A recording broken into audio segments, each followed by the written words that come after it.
اور میں نے دریافت کیا کہ کیا جو بات اس نے کہی ہے اسے کہنے سے پہلے تم لوگ اسے جھوٹ سے بہتان کرتے تھے؟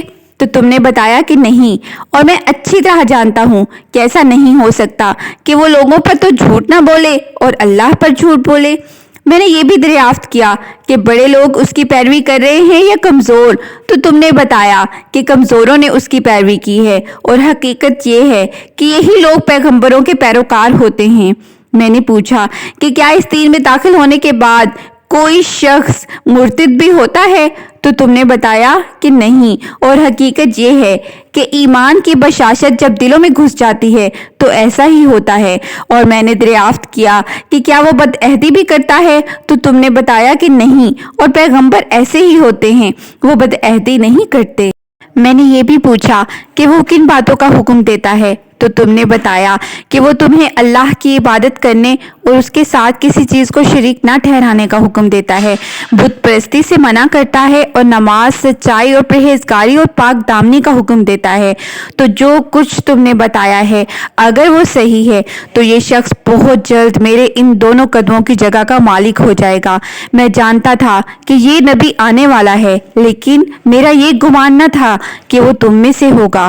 اگر مجھے یقین ہوتا کہ میں اس کے پاس پہنچ سکوں گا تو اس سے ملاقات کی زحمت اٹھاتا، اور اگر اس کے پاس ہوتا تو اس کے دونوں پاؤں دھوتا۔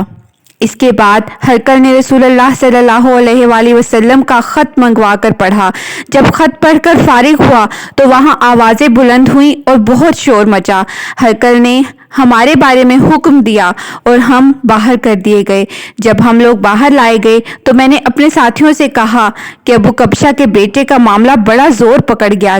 ابو کبشہ کے بیٹے سے مراد نبی محمد صلی اللہ علیہ وآلہ وسلم کی ذات گرامی ہے۔ عرب کا دستور تھا کہ جب کسی کی تنقیص کرنی ہوتی تو اس کے آباء و اجداد میں سے کسی غیر معروف شخص کی طرف منسوب کرتے تھے۔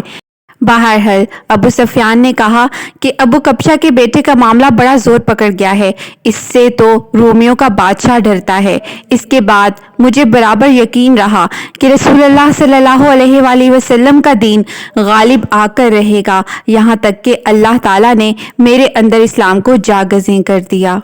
یہ کیسر پر نبی صلی اللہ علیہ وآلہ وسلم کے نام مبارک کا وہ اثر تھا جس کا مشاہدہ ابو سفیان نے کیا۔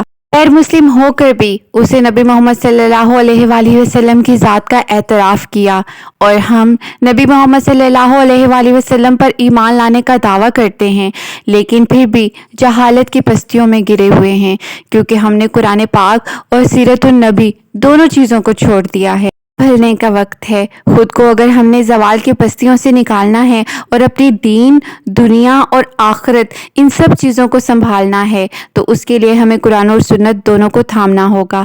آئیے عہد کرتے ہیں کہ ہم سیرت النبی کا مطالعہ خود بھی کریں گے، اپنے بچوں کو بھی کروائیں گے، اور اس پر پورا عمل کرنے کی کوشش کریں گے۔ اگر ویڈیو میں کوئی بھی بات اچھی لگی ہو تو اپنوں سے ضرور شیئر کریں، کیونکہ ہمیں نہیں پتہ ہماری کون سی بات کسی کے لیے ہدایت کا ذریعہ بن جائے، اس کے دل میں گھر کر جائے اور ہمارے لیے صدقہ جاریہ بن جائے۔ السلام علیکم ورحمۃ اللہ وبرکاتہ۔